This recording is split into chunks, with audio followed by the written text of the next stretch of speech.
Hello friends, welcome back to my channel Shaina Goyal. So friends, I hope आप सभी fit and fine होंगे, healthy होंगे friends.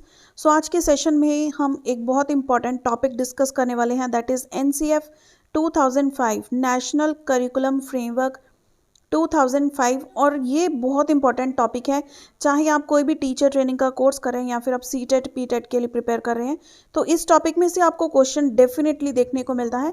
So friends, आज के सेशन में हम एक तो ये प्रॉपर टॉपिक करने वाले हैं और साथ ही में इसके रिलेटेड जो भी मोस्ट इंपॉर्टेंट क्वेश्चंस बनते हैं वो हम डिस्कस करेंगे, अलॉन्ग विद द क्वेश्चंस जो अभी तक ज़्यादा से ज़्यादा देखने को मिले हैं सीटेट या फिर पीटेट के एग्जाम्स में।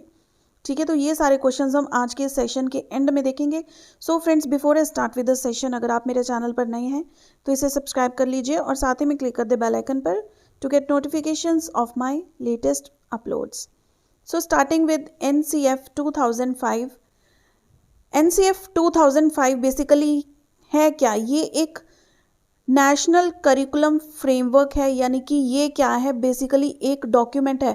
सबसे पहला क्वेश्चन कि एनसीएफ 2005 क्या है? ये एक डॉक्यूमेंट है, एक दस्तावेज है जिसमें एजुकेशन सिस्टम के बारे में सारी जो सुविधाएं हैं वो दी गई हैं। क्या पुराने सिस्टम में प्रॉब्लम्स थी, उसको ख़त्म करके नया एजुकेशन का सिस्टम किस तरह से होना चाहिए ताकि वो बच्चों के लिए भी अच्छा हो और टीचर्स भी उसमें अपडेटेड रह पाएँ। सभी कुछ चेंजेस करके जो एजुकेशन सिस्टम है वो इतना फ्रूटफुल, इतना बेटर हो जाए बच्चों के लिए, ताकि बच्चों को पढ़ने में मज़ा आने लगे, पढ़ाई उनको एक बर्डन ना लगे। तो यही क्या है, बेसिकली इनका थीम है, that is learning without burden. पुराने टाइम में क्या होता था, बच्चे बहुत बर्डन लेके पढ़ते थे, है ना। टीचर्स का बहुत दबदबा होता था कि आप ये प्रिपेयर करके आए टेस्ट, अगर आपके इसमें मार्क्स कम आ गए तो आपको ये पनिशमेंट मिलेगी एंड सो। ठीक है, इतना भारी भरकम बैग उठाकर लेके जाते थे बच्चे। लेकिन इनकी थीम क्या है? Learning without burden. बच्चे फिजिकली भी बर्डन उठा के ना लेके जाएं, अपना जो बैग उठा के लेके जाते हैं इतना हैवी। ठीक है, और साथ ही में दिमाग में भी स्टडी के रिलेटेड कोई ज़्यादा बर्डन नहीं होना चाहिए, बच्चे हंसते खेलते पढ़ें। ये क्या है, एनसीएफ 2005 का मोटिव है और इनकी थीम भी यही है कि बिना बोझ के पढ़ाई हो, पढ़ाई मज़ा लेकर की जाए, उसको एंटरटेनिंग बनाया जाए, इंटरेस्टिंग बनाया जाए। ठीक है, तो इस जो एनसीएफ का डॉक्यूमेंट है, एनसीएफ प्रपोज किया है, इनके चेयरमैन रह चुके हैं प्रोफेसर यशपाल। ठीक है, तो ये अनदर क्वेश्चन है। ये सारे देखिए मेन पॉइंट्स जो हैं, बिल्कुल मेन पॉइंट्स निकाल कर मैंने आप लोगों के लिए लिखे हैं। तो ये सभी क्या हैं, एक तरह से अपने आप में क्वेश्चंस बनते हैं। अब देखिए, जो एनसीएफ 2005 है ये फोर्थ एनसीएफ है। ठीक है, तो क्वेश्चन आ सकता है कि NCF 2005 is dash NCF till date. ठीक है, तो ये आपका आंसर क्या है? फोर्थ है, क्योंकि इससे पहले 3 एनसीएफ नेशनल करिकुलम फ्रेमवर्क हमें देखने को मिले हैं। फर्स्ट इन द ईयर 1975, फिर 1988 में, फिर 2000 में, और देन 2005 में। अब जो लेटेस्ट है एनसीएफ 2022 का भी आ चुका है, वो हम इसी सेशन के बाद नेक्स्ट सेशन में वो भी डिस्कस करेंगे। तो इन ऑल 5 एनसीएफ आ चुके हैं। ठीक है, तो ये बिल्कुल लेटेस्ट सीटेट और पीटेट का भी टॉपिक है। क्या टॉपिक है वो? एनसीएफ 2022। ठीक है, जो हम डिस्कस करेंगे हमारे नेक्स्ट सेशन में। तो पहले आप एनसीएफ 2005 के बारे में जान ले, फिर हम इसको कंपेयर भी कर सकते हैं इजीली। सो देखिए, ये क्या कहता है बेसिकली कि कनेक्ट कीजिए खुद को और बच्चों को टू लाइफ इटसेल्फ। किसको बोल रहे हैं ये चीज़ बोल रहे हैं टीचर्स को, क्योंकि बच्चे किसके साथ इंटरेक्ट करते हैं स्कूल में ज़्यादा टाइम? टीचर्स के साथ। ठीक है, टीचर्स बच्चों को टीच करते हैं, तो ये टीचर्स को कहते हैं कि पहले टीचर्स खुद जो है खुद को रियल लाइफ के साथ रिलेट करें, अपनी स्टडी को जो टीचिंग करते हैं उसको रियल लाइफ के साथ रिलेट करके फिर बच्चों को पढ़ाएं। और सिर्फ वो बुकिश नॉलेज नहीं होनी चाहिए, कुछ इस तरह से बच्चों को पढ़ाएं कि बच्चे खुद उस चीज़ को अपनी लाइफ के साथ रिलेट करके देख पाएँ, ताकि उनको जो स्टडी है वो प्रैक्टिकल भी लगे, इंटरेस्टिंग भी लगे और यूज़फुल भी लगे। ठीक है, नेक्स्ट पॉइंट क्या है कि जो एनसीएफ 2005 है ये ट्रांसलेट किया गया है 22 लैंग्वेजेस में। इसको जो है 22 अलग अलग भाषाओं में जो है ट्रांसलेट किया गया है और इन्फ्लुएंस किया गया है सिलेबस इन 17 स्टेट्स एनसीएफ का। ठीक है, तो अब देखिए, अगर एनसीएफ 2005 है तो इसकी नीड क्या थी? क्यों एनसीएफ 2005 को लेकर आया गया? पुराने एजुकेशन सिस्टम में कुछ कमियां थी, कुछ इल्स थे। इल्स मतलब कुछ कमियां थी जिनको रिमूव करना बहुत ज़रूरी था। कुछ हमने जो मेन पॉइंट्स है यहाँ पर डिस्कस किए हुए हैं। First is lack of proper और सफिशिएंट और मिनिमम इंफ्रास्ट्रक्चर बुक्स रीडिंग के लिए, राइटिंग के लिए जो है स्कूल में इंफ्रास्ट्रक्चर भी इतना प्रॉपर नहीं था। बच्चों के बैठने के लिए बेंचेस, चेयर्स वगैरह इतनी कंफर्टेबल नहीं थी कि बच्चे प्रॉपर पूरा जो 6 या 7 घंटे का टाइम उन्होंने स्कूल में स्पेंड करना होता है उतना टाइम वो कंफर्टेबली बैठ पाएँ, या फिर बुक्स इतनी अवेलेबल हो, राइटिंग मटेरियल उनके पास अच्छा हो, बुक्स रीडिंग के लिए अच्छी हो, वो इंफ्रास्ट्रक्चर लैक करता था, नहीं था। तो ये कमी एक थी। Then discomfort to carry heavy school bags, क्योंकि हैवी स्कूल बैग्स बच्चे पूरी भारी भरकम बुक्स लेकर जाते थे, तो वो चीज़ इन्होंने कम करने की कोशिश की है कि बच्चों को फिजिकल कंफर्ट भी ना हो और फिजिकल डिस्कम्फर्ट ना हो और मेंटल डिस्कम्फर्ट भी ना हो। तो ये बेसिकली क्या डिस्करेज करना चाहते हैं जो एनसीएफ है, पुराने टाइम में क्रिएटिव थिंकिंग को डिस्करेज किया जाता था। क्यों? क्योंकि वहाँ पे क्या था, रोट मेथड था, यानी कि रटा लगाओ, जो बुक्स में है वही डिट्टो पेपर में लिखा होना चाहिए। ये बोलते थे ना टीचर्स कि आप बस ये याद कर लो, याद कर लो।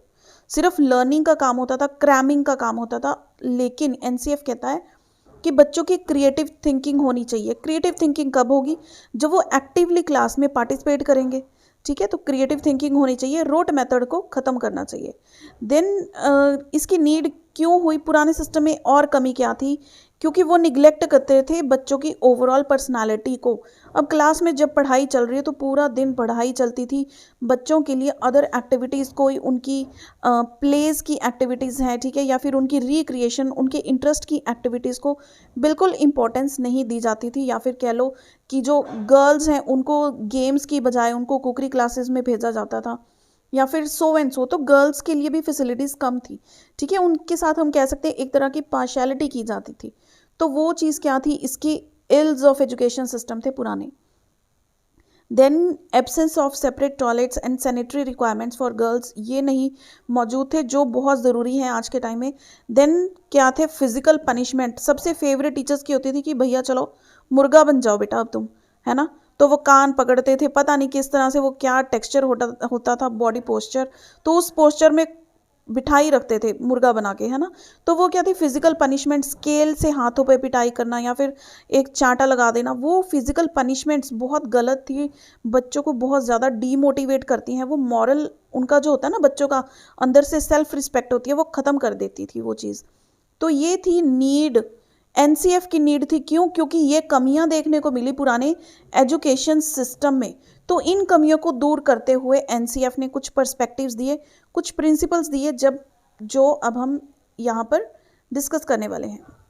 सो इनको आप प्रिंसिपल्स कह लीजिए, लेकिन जो एनसीएफ का दस्तावेज है, इसका डॉक्यूमेंट है, वहाँ पर इसको कहा गया है पर्सपेक्टिव्स ऑफ एनसीएफ। ठीक है, तो फर्स्ट क्या है? Connecting knowledge to life outside the school. अब ये वही चीज़ है कि सिर्फ अगर आप कुछ पढ़ा रहे हैं तो उसको बुकिश नॉलेज तक सीमित ना रखें। ऐसा नहीं है कि आप मैथमेटिक्स का कोई टॉपिक करा रहे हैं तो सिर्फ बोर्ड पर कराई जा रहे हो, और रिलेट करके दिखाओ ना उनको। टीचर्स को बोलो कि रिलेट करके दिखाओ बच्चों को, वो चीज़ रियल लाइफ की एग्जाम्पल्स दो। फॉर एग्जाम्पल आप फ्रैक्शन का चैप्टर पढ़ा रहे हो कि फॉर एग्जाम्पल 1 दर्जन जो है बनानाज खरीदे, ठीक है, 60 रुपये 1 दर्जन बनाना के लगते हैं। तो अगर बंदे ने 5 बनानास खरीदने हैं या 6 बनानास खरीदने हैं तो कितने के होंगे? तो वो क्या है, रियल लाइफ से रिलेट करके देख सकते हैं ना। फ्रैक्शन क्या हो गया? अगर 6 बनाना लेने हैं तो हाफ फ्रैक्शन हो गई ना। तो इस तरह से एग्जाम्पल्स दो, बच्चों को रिलेट करें ताकि वो रियल लाइफ में, तो बच्चे खुद से भी कोशिश करते हैं रिलेट करने की। अगर टीचर्स उस तरह की एग्जाम्पल्स देंगे तो लर्निंग क्या है, ऑटोमेटिक, सिर्फ स्कूल तक सीमित नहीं है, स्कूल के बाहर भी चल रही है। क्लियर हुआ ये पॉइंट? देखिए हर पॉइंट बहुत इंपॉर्टेंट है, इसके बीच में से कुछ ना कुछ क्वेश्चन उठकर आ जाता है, तो आपको इसका कंसेप्ट पता होना जरूरी है। Then is shift learning away from rote memorisation methods. तो लर्निंग क्या होनी चाहिए? कॉन्सेप्ट क्लैरिफिकेशन के बेस पे, या फिर हम कह सकते हैं कि बच्चों की जो है क्रिटिकल अंडरस्टैंडिंग हो, क्रिएटिव थिंकिंग हो, सिर्फ रट्टाफिकेशन को बिल्कुल छोड़ देना चाहिए। ठीक है, ये कहता है एनसीएफ। नेक्स्ट देखिए पॉइंट नंबर 3 क्या है? To integrate examination into classroom learning and make it more flexible. अब पहले वाले सिस्टम में एग्जामिनेशन सिस्टम क्या होता था कि ईयर के एंड में जो है पेपर ले लेते थे, रिटन टेस्ट होता था बच्चों का, है ना। कंसेप्ट क्लैरिफिकेशन का तो पता ही नहीं लगता था कि बच्चों को असल में आता क्या है, कितना अच्छे से वो परफॉर्म करते हैं एंड सो ऑन। तो जो उनकी एग्जामिनेशन है, जो अभी कंसेप्ट आया है हमारा CCE का, है ना, जिसमें फॉर्मेटिव असेसमेंट होती है, समेटिव असेसमेंट होती है, यानी कि असेसमेंट बच्चों की ली जानी चाहिए, बच्चों को ऑब्जर्व किया जाना चाहिए हर दिन जो पढ़ाया जाता है उसको ऑब्जर्व किया जाना चाहिए, उसका रिकॉर्ड होना चाहिए, ठीक है। तो एग्जामिनेशन सिस्टम को इतना फ्लेक्सिबल बना दिया कि खेल खेल में बच्चों का ओरल टेस्ट ले लिया, क्विज करवा ली, उसके मार्क्स ऐड हो गए, बच्चों से एक्टिविटी करवा के देखी, उसके मार्क्स ऐड हो गए, और फिर फाइनली कुछ पार्ट का हमने असेसमेंट ली, फिर जो होता है 1-2 यूनिट्स कंप्लीट हुए, फिर सबमेटिव असेसमेंट हुई। तो एग्जामिनेशन सिस्टम को इस हद तक फ्लेक्सिबल होना चाहिए कि वो बच्चों पर एक तरह का बोझ ना बने, बच्चे उसमें थोड़ा दबकर ना रहें। क्लियर। तो क्लासरूम लर्निंग में ही एग्जामिनेशन सिस्टम को एम्बेड करना चाहिए, और फ्लेक्सिबिलिटी अपने आप ही हो गई जब हर दिन ही टेस्ट हो रहा है। बच्चों को एक दिन ऐसे नहीं लगेगा कि आज हमारा कोई बोर्ड का पेपर है या फिर वो टेंस्ड फील करेंगे। क्लियर। सो नेक्स्ट पॉइंट देखिए, enrich curriculum so that it goes beyond text books. अब जो हम चीज़ कहते हैं, ये फर्स्ट एंड फोर्थ पॉइंट्स, जो फर्स्ट पॉइंट है connecting knowledge to life outside the school and enrich curriculum so that it goes beyond textbooks। अब करिकुलम क्या होना चाहिए, सिर्फ बुकिश नॉलेज नहीं होनी चाहिए। करिकुलम में करिकुलर एक्टिविटीज़, को करिकुलर एक्टिविटीज़, ठीक है, एक्स्ट्रा करिकुलर एक्टिविटीज़, सब कुछ होना चाहिए। सिर्फ टेक्स्ट बुक्स तक जो बच्चों की पढ़ाई है वो सीमित नहीं रहनी चाहिए कि बच्चों को टेक्स्ट बुक्स पकड़ा दी, सिर्फ आप वही पढ़ेंगे, उसके अलावा कोई एक्स्ट्रा इन्फॉर्मेशन या फिर कोई फिजिकल जो नॉलेज होती है उनकी, ठीक है, फिजिकल डेवलपमेंट ना हो, ऐसा नहीं होना चाहिए। करिकुलम पूरा कंप्लीट एनरिच होना चाहिए, जो बच्चों को मेंटली, सोशली, इमोशनली, ठीक है, फिजिकली, कॉग्निटिव डेवलपमेंट हो, बच्चों की हर प्रकार से, यानी कि हॉलिस्टिक डेवलपमेंट होनी चाहिए बच्चों की, हम कहते हैं ना हॉलिस्टिक डेवलपमेंट, तो वो होनी चाहिए। इस तरह का करिकुलम होना चाहिए कि सिर्फ टेक्स्ट बुक उसका एक पार्ट हो करिकुलम का, ठीक है। टेक्स्ट बुक करिकुलम का सिर्फ एक छोटा सा पार्ट होना चाहिए, पूरा करिकुलम टेक्स्ट बुक्स नहीं होना चाहिए। उससे बाहर का हटकर भी सोचना, बच्चों की क्या कैपेबिलिटी है, क्या इंटरेस्ट है, बच्चों का पोटेंशियल क्या है, सभी कुछ देखना। Next point number 5, nurturing and overriding identity formed by caring concerns within the democratic polity of the country। अब जो बच्चा पढ़ रहा है, जो भी बच्चे हैं स्कूल के, वो क्या हैं, यूथ ऑफ द कंट्री, ठीक है, वो आने वाली हमारी जो भी पीढ़ी है उसका यूथ है, वही तो आगे जाकर कंट्री का जो है सारी चीज़ें कंटिन्यू करेंगे। India is a secular democratic, हम बोलते हैं ना, डेमोक्रेटिक कंट्री है, तो वो चीज़ें बच्चों को सोसाइटी में रहना सिखाना चाहिए, नर्चर करना चाहिए बच्चों का, ताकि वो अपनी आइडेंटिटी फॉर्म कर पाएँ, एक पॉजिटिव आइडेंटिटी फॉर्म कर पाएँ, जो लोगों के साथ मिलजुल कर रहें, इक्वल समझें एक दूसरे को, ऐसे नहीं कि कोई डोमिनेट कर रहा है ज़्यादा, ठीक है, इक्वालिटी के साथ, सॉवरेनिटी के साथ, पीसफुल एनवायरनमेंट में वो रह पाएँ। इस तरह से बच्चों को नॉलेज दी जानी चाहिए स्कूल्स में भी। अब देखिए, इसके लिए दिया है exclusive triangle for Indian education by JP नायक।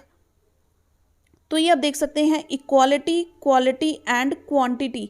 जो बच्चों को नॉलेज मिलनी चाहिए, जो एनवायरनमेंट मिलना चाहिए, वो क्या होना चाहिए, इक्वालिटी, इक्वल हो सभी बच्चे, किसी में कोई भेदभाव नहीं होना चाहिए। क्वालिटी ऑफ एजुकेशन उनको मिलनी चाहिए, ठीक है, एंड क्वांटिटी, जो भी क्वांटिटी हो सकती है, फॉर एग्जांपल कोई रिसोर्सेज की है या फिर नॉन मटेरियलिस्टिक है, ये तीनों चीज़ों का बैलेंस होना चाहिए एजुकेशन के अंदर। आई होप ये चीज़ क्लियर है। आप चाहें तो इसका एक स्क्रीनशॉट ले सकते हैं या फिर इस चीज़ को नोट डाउन भी कर सकते हैं। फिर हम बढ़ते हैं हमारी नेक्स्ट स्लाइड की तरफ। देखिए, बिल्कुल छांटे हुए पॉइंट्स हैं, मेन पॉइंट्स, जिसमें से आपको क्वेश्चंस फ्रेम आउट होंगे, और इसके अलावा कुछ एनसीएफ में है भी नहीं जो हम इस वीडियो में डिस्कस करने वाले हैं। क्लियर। तो ये सफिशेंट है एंड कंप्लीट करती है एनसीएफ 2005 को। नेक्स्ट देखिए, हमारे पास है, ये बात करते हैं लर्निंग एंड नॉलेज के बारे में। Learning should be enjoyable act. हमने जैसे बात की कि लर्निंग किसी बर्डन के साथ नहीं होनी चाहिए, एक एंजॉयबल एक्ट होना चाहिए, क्लास में हंसते खेलते बच्चों ने पढ़ लिया, ठीक है। हॉलिस्टिक डेवलपमेंट होनी चाहिए बच्चों की, physical, mental, social, emotional, each and every type of development बच्चों की होनी चाहिए, यानी कि कंप्लीट हॉलिस्टिक वर्ड में ही सब कुछ आ गया।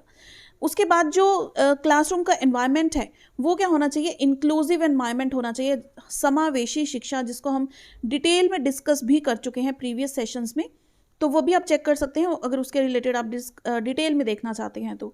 Then learner engagement for construction of knowledge. अब नॉलेज जैसे कंस्ट्रक्टिविज्म थ्योरी को ये बिलीव करती है, हमने पियाजे किया है, वाइगॉस्की किया है, दोनों क्या हैं, कंस्ट्रक्टिविस्ट हैं, जो बिलीव करते हैं कि जो नॉलेज है वो किसी को दी नहीं जाती स्पून फीडिंग से, नॉलेज क्रिएट की जाती है माइंड में, ठीक है। तो लर्नर क्या है, construction, engagement for construction of knowledge, ताकि बच्चा खुद अपनी नॉलेज को क्रिएट करे।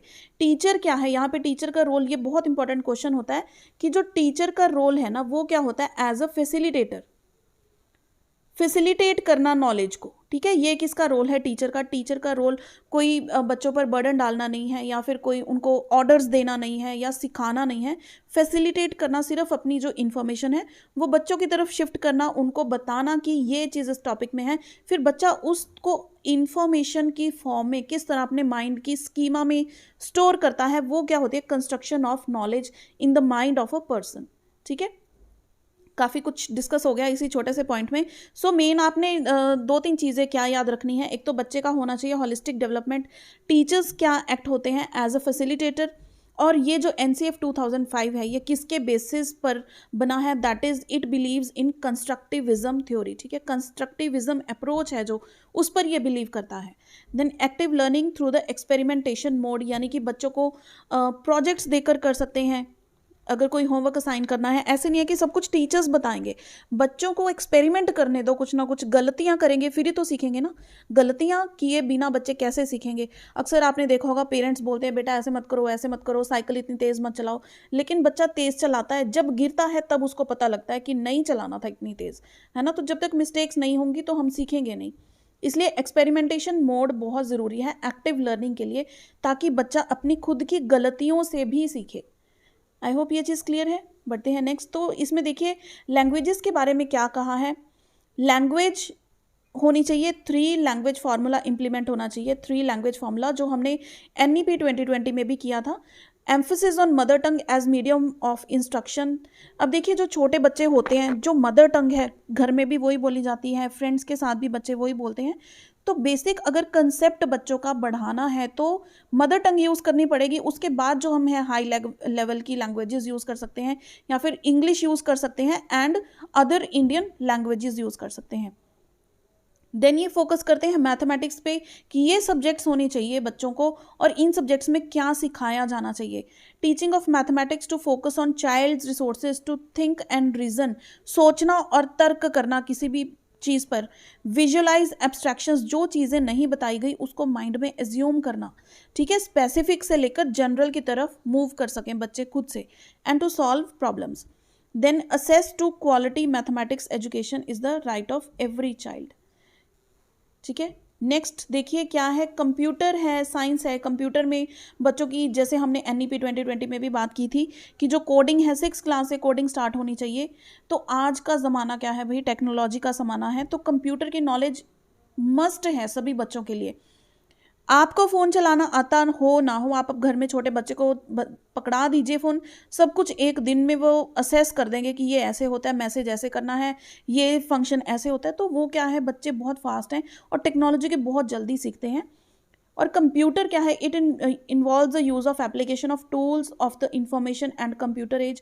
अब देखिए जब कोविड आया था, तो अगर कंप्यूटर्स की या फिर ये सिस्टम की नॉलेज बच्चों को या टीचर्स को ना होती, तो फिर किस तरह से वो स्टडी कंटिन्यू होती। 2 साल बिल्कुल वेस्ट जाते बच्चों के, डेड हो जाते बिल्कुल ये 2 साल।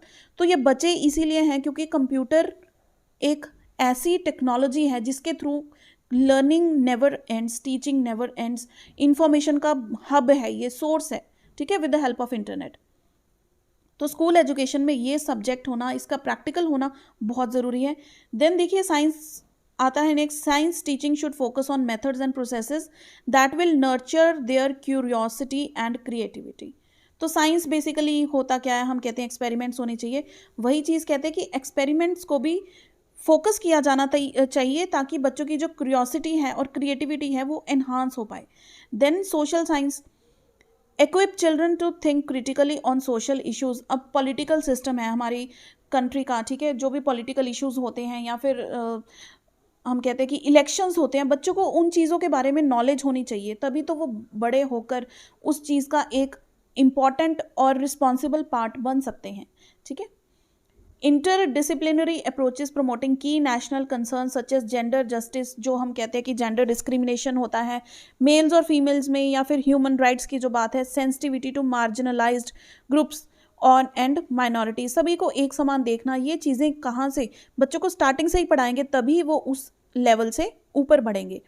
देन आर्ट एजुकेशन, थोड़ी बहुत बच्चों का जिनका इंटरेस्ट आर्ट्स में होता है ना, ड्राइंग, पेंटिंग, स्कल्पचर्स, तो आर्ट एजुकेशन भी दी जानी चाहिए ताकि बच्चे पर्सनालिटी, उनका मेंटल डेवलपमेंट हो, पर्सनालिटी डेवलपमेंट हो और उनका जो लेजर टाइम है बहुत अच्छे से बीत सके। नेक्स्ट इसमें आता है हेल्थ एंड फिजिकल एजुकेशन। अब सिर्फ पढ़ाते जाएंगे बच्चों की, हेल्थ इज़ वेल्थ हम कहते हैं, तो हेल्थ और फिजिकल एजुकेशन यानी कि games period, holistic understanding of health, बच्चों को पता होना चाहिए कि हमारा अगर इतनी हाइट है कितना वेट होना चाहिए, ठीक है, डिजीजेस क्योर करने चाहिए, बच्चे की बॉडी फिट होगी तो इतने एंटीजेंस प्रोड्यूस करती है बॉडी, है ना, क्या कहते हैं, इम्यूनिटी स्ट्रांग हो जाती है हमारी। To provide skills for dealing with psycho social issues in the school, home and the community. अब सिर्फ जो स्कूल में चीज़ें सिखाई जाती हैं वो कहते हैं स्कूल तक सीमित नहीं रहनी चाहिए, चाहे वो स्टडी है, चाहे फिजिकल इश्यूज हैं, ठीक है, वो घर, आपका जो समाज है, आपका स्कूल है, सभी जगह पर आपकी हेल्प करे, ऐसे स्किल्स बच्चे को प्रोवाइड किए जाने चाहिए। To help the children grow as responsible citizens by inculcating in them certain social and moral values through games and sports। अब गेम्स एंड स्पोर्ट्स में नेचुरली स्पोर्ट्समैनशिप आती है, जब हमें मिलकर खेलना होता है, कोई हमारा टीम का हेड है तो उसकी बात भी माननी चाहिए, ठीक है, सभी क्वालिटीज़ क्या हैं इस चीज़ से हमें मिल सकती हैं। नेक्स्ट होता है स्टडी ऑफ पीस। अब देखिए गुस्सा तो आजकल हर किसी की नाक पर बैठा है, लेकिन थोड़ा बहुत अगर हम इस चीज़ को जान लें, पढ़ लें, स्टडी ऑफ पीस की, एक दूसरे के साथ मिलकर रहना, हर बारी ज़रूरी नहीं है कि हमारी बात सही हो, सामने वाला भी सही हो सकता है, सभी की चीज़ों को समझना, ठीक है, पीस ओरिएंटेड पर्सन बनाना, ये भी किसका काम है, करिकुलम में एम्बेड होनी चाहिए ये चीज़ें, ताकि बच्चों में ये स्किल्स आ पाएँ कि वो पीस ओरिएंटेड पर्सन बन पाएँ। कॉपरेशन हो उनमें, टीम वर्क में काम करना आना चाहिए, कॉन्सेंट्रेशन हो, माइंड जो है प्योरिटी ऑफ माइंड की तरफ बढ़े वो, and so on. Then is work and education. Work based education, जो हम कहते हैं कि वोकेशनल एजुकेशन, आगे जाकर आप पढ़ाई क्यों करते हैं, ताकि आगे जाकर आप अपनी जीवन में कुछ बन पाएँ, अपना अर्निंग सोर्स पैदा कर पाएँ, ठीक है। तो वर्क एजुकेशन सभी फील्ड के रिलेटेड होनी चाहिए ताकि बच्चा जिस तरफ उसका झुकाव है या फिर जिस तरफ उसका इंटरेस्ट है उसकी तरफ वो अपनी वर्क एजुकेशन ले सकता है, उसकी बेसिक डिटेल्स ले सकता है, ठीक है। ये चीज़ क्लियर हो गई। तो नेक्स्ट देखिए इसमें आता है finally school and classroom environment. तो क्लासरूम का एनवायरनमेंट है या फिर स्कूल का एनवायरनमेंट है वो किस तरह से होना चाहिए। फिजिकल एनवायरनमेंट जो है स्कूल का वो इस तरह से होना चाहिए कि जो बेसिक इंफ्रास्ट्रक्चर है ना स्कूल में वो चीज़ें प्रॉपर हो ताकि बच्चे कंफर्टेबल फील करें। और देखिए इसमें एक बहुत इंपॉर्टेंट चीज़ होती है स्टूडेंट टीचर रेशो, यानी कि 30 स्टूडेंट्स के लिए रेशो 1 टीचर। क्लियर। अगर क्लास में 30 बच्चे हैं, 30 बच्चों के लिए एक टीचर अलॉट होनी चाहिए, यानी कि एक क्लास में नेचुरली एक टीचर पढ़ाते हैं जनरली, ठीक है, तो एक क्लास में 30 बच्चों से ज़्यादा नहीं होने चाहिए। ये बहुत इंपॉर्टेंट आस्पेक्ट है और आज के टाइम में इसको फॉलो भी किया जा रहा है काफ़ी स्कूल्स में। तो लिखिए प्रॉपर वेंटिलेशन की फैसिलिटी होनी चाहिए, एडिक्वेट लाइट होनी चाहिए, एंड जो बेंचेस है वो थोड़े से कंफर्टेबल होने चाहिए, ऐसे नहीं कि बच्चे बैठे बैठे उनकी पीठ में दर्द होने लग गया सारा दिन। हाइजीन एंड सेफ एनवायरनमेंट, यानी कि जो सेपरेट टॉयलेट्स वगैरह हैं या फिर कोई भी इस तरह की सैनिटरी फैसिलिटीज़ स्कूल में प्रोवाइड की जानी चाहिए। Then school should also treat students with equality. कोई किसी भी कल्चर से आता है, किसी रिलीजन से आता है, सभी को इक्वल देखना, इक्वल रिस्पेक्ट, इक्वल बात उनकी सुननी, कोई भी टीचर्स पार्शियलिटी ना करें स्टूडेंट्स पे on the basis of anything, ठीक है, एनीथिंग मीन्स एनीथिंग, चाहे वो जेंडर है या फिर कास्ट, रिलीजन, कलर, व्हाट्सएवर, ये चीज़ों के बेसिस पर पार्शियलिटी नहीं होनी चाहिए, डिस्क्रिमिनेशन नहीं होना चाहिए। अपॉर्चुनिटीज़ इक्वल मिलनी चाहिए इर्रिस्पेक्टिव। हमने बात की थी कि गर्ल्स को पुराने टाइम में अपॉर्चुनिटीज़ जो फिजिकल एक्टिविटीज़ होती थी उसमें कम मिलती थी, तो यहाँ पर क्या कहते हैं इक्वल अपॉर्चुनिटीज़ होनी चाहिए, चाहे फुटबॉल है, बास्केटबॉल है, वॉलीबॉल है, irrespective whether the person playing is a girl और अ बॉय, सभी को विदाउट एनी बायस एक्टिविटीज़ में इन्वॉल्वमेंट लेने का मौका मिलना चाहिए। The school should also be well equipped with libraries, laboratories and educational technology laboratories। तो ये देखिए सारे पॉइंट्स हैं जो NEP नहीं, NCF 2005 में मेन है। ये चीज़ क्लियर हो गई हमको। अब हम देखते हैं इसके जो MCQs हैं। देखिए ये सारे MCQs जो मैं आपके साथ डिस्कस करने वाली हूँ द मोस्ट इम्पॉर्टेंट MCQs हैं, और ये सारे MCQs जो हैं प्रीवियस पेपर्स में आए हुए हैं या फिर मोस्ट इम्पॉर्टेंट जो इसमें से बनते हैं। सो ये डेफिनेटली आप लोगों को मेरे साथ ही अटेम्प्ट करने हैं और एंड में आप मार्क्स दीजिए कि आपके कितने सही हुए, मुझे ये बताइए कमेंट करके, ठीक है। सो starting with the first one, which one of the following is not included in the fundamental principles of NCF 2005। अब हमें पता है NCF 2005 के जो प्रिंसिपल्स हैं या फिर पर्सपेक्टिव्स बोलते हैं उनको, वो हमारे 5 हैं। कौन से 5 थे? Not giving importance to memorisation, यानी कि रोट मेमोराइजेशन को खत्म करना, ये तो था principle. Acquiring knowledge beyond books, ये भी था। Linking knowledge with real life, ये भी था। लेकिन कंडक्टिंग गुड एक्सटर्नल एग्जामिनेशन, ये नहीं था। तो ऑप्शन 1 क्या है हमारा करेक्ट आंसर, ठीक है। तो अच्छी बाह्य परीक्षाओं का आयोजन करना, ये हमारा क्या हो गया यहाँ पर सही उत्तर, ठीक है। ये चीज़ क्लियर हो गई। तो दोनों लैंग्वेजेस में मैं कोशिश करके लेकर आई हूँ ये आपके लिए MCQs, जो बच्चे हिंदी में हैं या इंग्लिश में हैं तो वो यहाँ पर देख सकते हैं। नेक्स्ट क्वेश्चन देखिए, according to NCF 2005 errors are important because, अब NCF 2005 क्या कहता है कि गलतियाँ करना ज़रूरी है। हमने किया था ना कि बच्चे को एक्सपेरिमेंटेशन मेथड से पढ़ाना चाहिए। क्यों? क्योंकि गलतियाँ करनी ज़रूरी हैं, तभी तो बच्चे सीखेंगे। अब इसका कारण क्या है, क्यों इंपॉर्टेंट है? Students into groups of passed and failed, provide a way to teachers to scold the children, no, provide an insight into child's thinking and help to identify solutions, या फिर provide space for removing some children from the class. अब देखिए point 3 को छोड़कर सभी negative points हैं। हम कहते हैं कि गलतियों से बच्चा सीखेगा, यानी कि वो अपने, ठीक है, अंतर्दृष्टि को देखेगा कि क्या चीज़ें हैं, क्या वो थिंकिंग कर सकता है ताकि सॉल्यूशन की तरफ वो बढ़ पाए। जो भी समाधान कर सकता है वो किसी भी प्रॉब्लम का, उसकी तरफ वो बढ़ पाए। सो ऑप्शन 3 हमारे पास यहाँ पर क्या है correct answer to this question. Next question देखिए, according to NCF 2005 the role of teacher has to be a, हमने क्या बात किया था कि जो एक शिक्षक है उसकी भूमिका क्या होनी चाहिए? क्या वो डिक्टेटोरियल हो, अधिनायकीय हो, या फिर परमिसिव हो, या फैसिलिटेटिव हो, या अथॉरिटेटिव हो, ठीक है। तो हमने क्या बात की थी कि ये जो टीचर है उसका रोल क्या होता है, एक फैसिलिटेटर का, एक सुविधा दाता का रोल होना चाहिए उसका, ठीक है। सो ऑप्शन 3 क्या है हमारा यहाँ पर करेक्ट आंसर। बढ़ते हैं नेक्स्ट क्वेश्चन की तरफ। The national curriculum framework 2005 derives it's understanding from, कहाँ से ये अपनी अंडरस्टैंडिंग लेकर आए हैं? कॉग्निटिव थ्योरी से, ह्यूमैनिज्म से, बिहेवियरिज्म से, या फिर कंस्ट्रक्टिविज्म से। हमने बात की है ना कि ये कहते हैं कि बच्चे अपनी नॉलेज खुद कंस्ट्रक्ट करेंगे, यानी कि रचना करेंगे अपने दिमाग में ही जो भी नॉलेज है, ठीक है, या फिर समझ है। सो ऑप्शन 4 क्या है यहाँ पर हमारा करेक्ट आंसर। नेक्स्ट क्वेश्चन देखिए।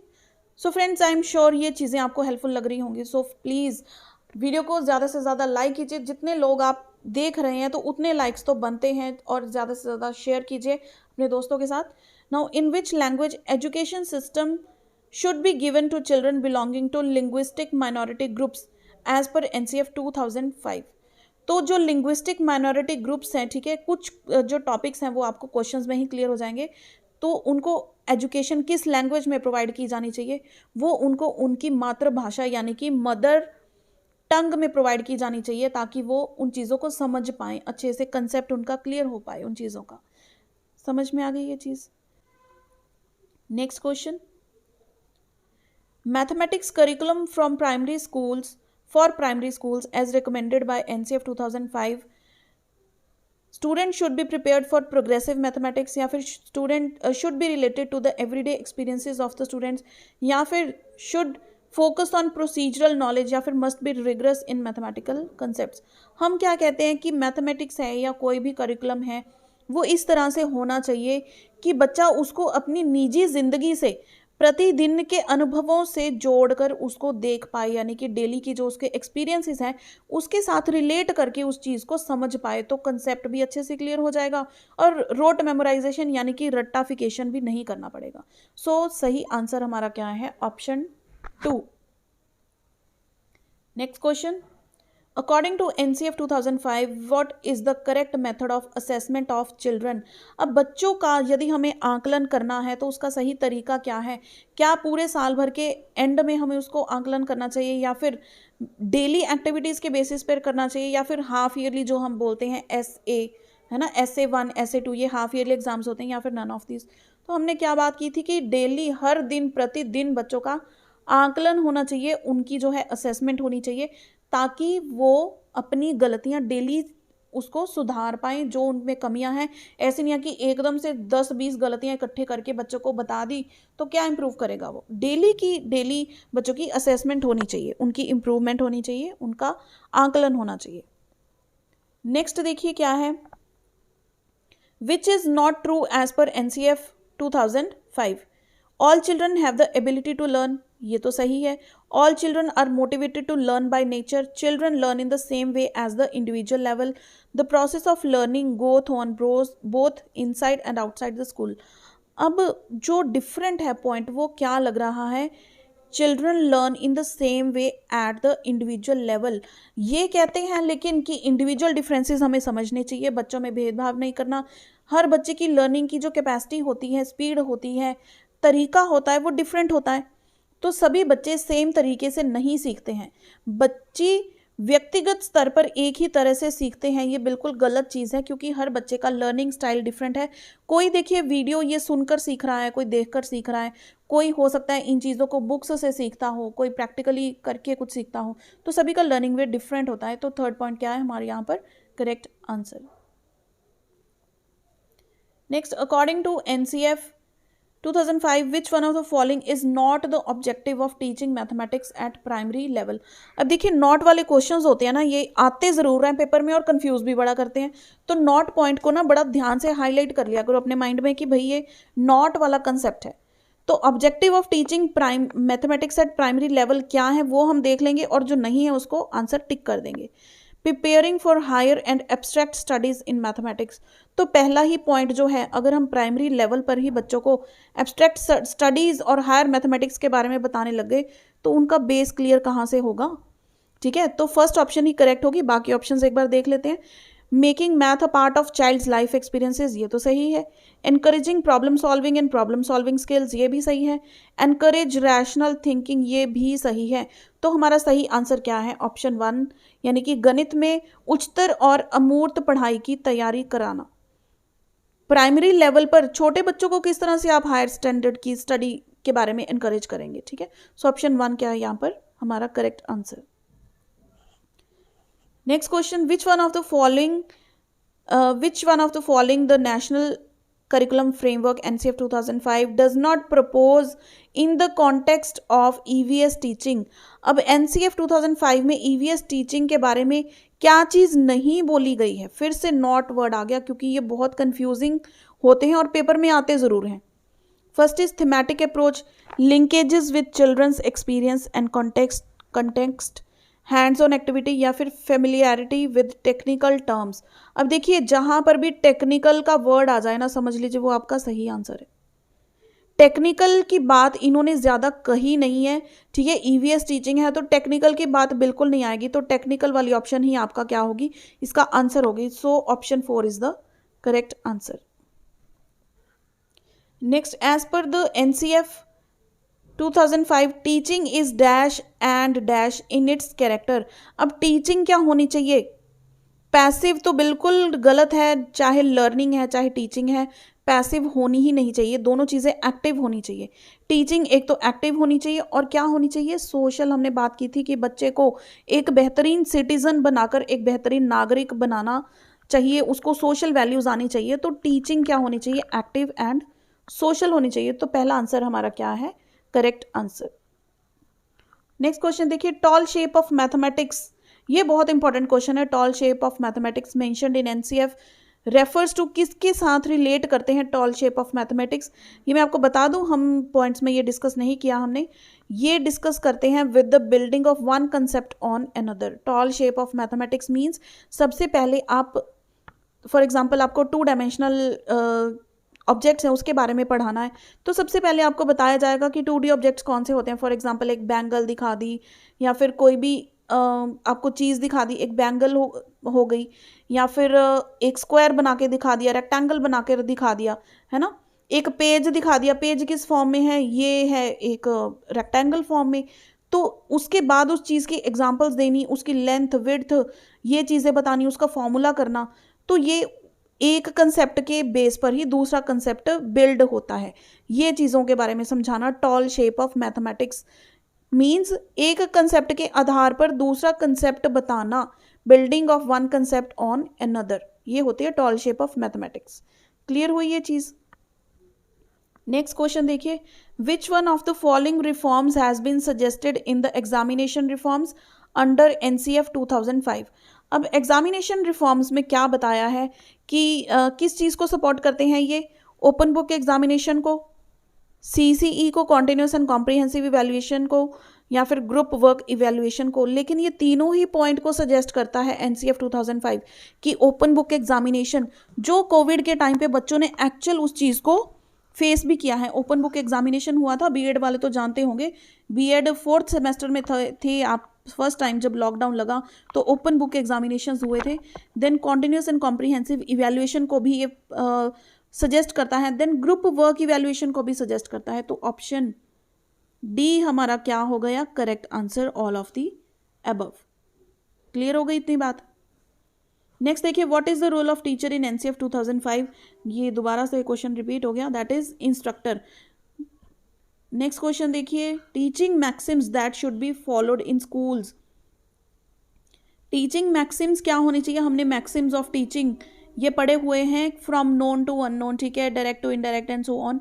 तो ये चीज़ किस तरह से स्कूल में फॉलो होना चाहिए, फ्रॉम नोन टू अननोन, जो चीज़ बच्चों को पता है वहाँ से शुरू करके, यानी कि एब्स्ट्रैक्ट नॉलेज तक लेकर जाना, जो बच्चे अपने माइंड में सोच सकते हैं, ठीक है।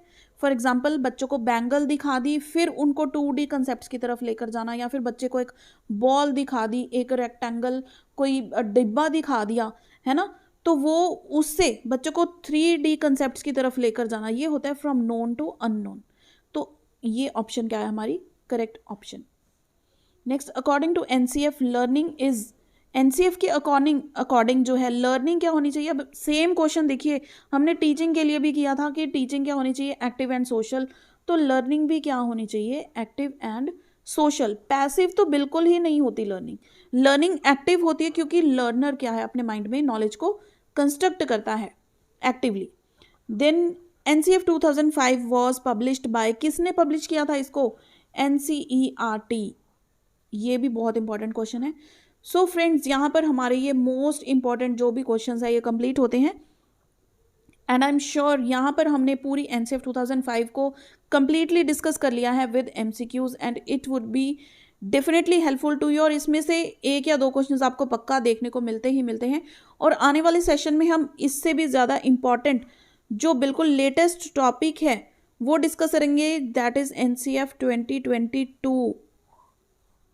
क्योंकि देखिए जब भी कोई नई चीज़ लॉन्च होती है उसके रिलेटेड जो क्वेश्चंस हैं वो पेपर में आते ही आते हैं। तो एनसीएफ 2022 इसी साल ये डॉक्यूमेंट आया है, या फिर ये चीज़ के बारे में बताया गया है, तो इसको हम नेक्स्ट सेशन में डिस्कस करने वाले हैं। इसमें से आपको 2-3 क्वेश्चंस पक्का ही देखने को मिलेंगे, तो ये वीडियो आप बिल्कुल भी मिस मत कीजिएगा। और ये सेशन आपको हेल्पफुल लगा हो तो इसको लाइक एंड शेयर ज़रूर कर दीजिए, और मिलते हैं अगले सेशन में। Till then keep watching friends.